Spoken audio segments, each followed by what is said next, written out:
आखिर क्यों अपने ही आराध्य देव से लड़े भगवान श्री राम? आखिर क्या थी वो वजह जिसने लड़ने पर किया मजबूर? लड़ाई में किसकी हुई जीत? दोस्तों, भारत की इस जन्मभूमि पर अनेकों देवी देवताओं ने समय समय पर सृष्टि के उद्धार के लिए जन्म लिया है। भगवान विष्णु ने सृष्टि के उद्धार के लिए इस धरती पर कई बार जन्म लिया है।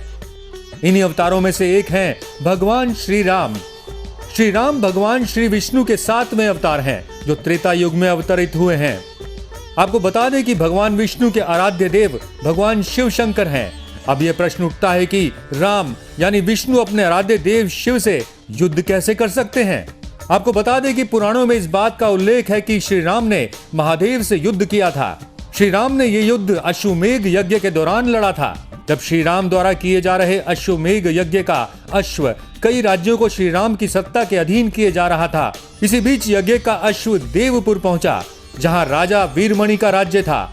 राजा वीरमणि ने भगवान शंकर की तपस्या कर उनसे उनकी और उनके पूरे राज्य की रक्षा का वरदान मांगा था, और महादेव का परम भक्त होने की वजह से कोई भी उनके राज्य पर आक्रमण करने का साहस नहीं करता था। जब यज्ञ का घोड़ा उनके राज्य में पहुंचा तो राजा वीरमणि के पुत्र रुक्मानंद ने उन्हें बंदी बना लिया। ऐसे में अयोध्या और देवपुर में युद्ध होना तय था। और जब शिव जी ने अपने भक्त को मुसीबत में पाया तो वीरभद्र के नेतृत्व में नंदी भृंगी सहित अपने सारे गणों को भेज दिया। एक और राम की सेना तो दूसरी ओर शिव जी की सेना थी। वीरभद्र ने एक त्रिशूल से राम की सेना के भरत के पुत्र पुष्कल का मस्तक शरीर से अलग कर दिया। उधर शिव गणों ने भी राम के भाई शत्रुघ्न को बंदी बना लिया। इसके बाद हनुमान भी जब नंदी के शिवास्त्र से हारने लगे तब सभी ने श्री राम को याद किया। ये सुनकर श्री राम तुरंत लक्ष्मण वहां पहुंच गए और सबसे पहले राम ने शत्रुघ्न को मुक्त कराया और उधर लक्ष्मण ने हनुमान जी को मुक्त करा दिया।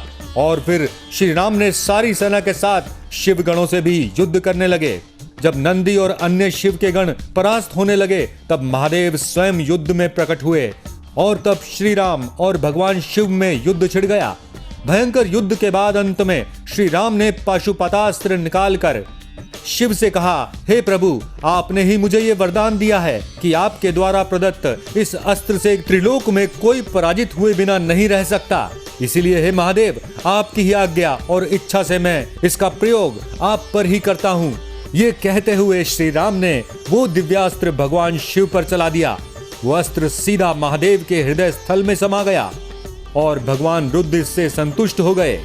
भगवान शिव ने प्रसन्नता पूर्वक श्री राम से कहा कि आपने युद्ध में मुझे संतुष्ट किया है, इसलिए जो इच्छा हो वर हो मांग लो।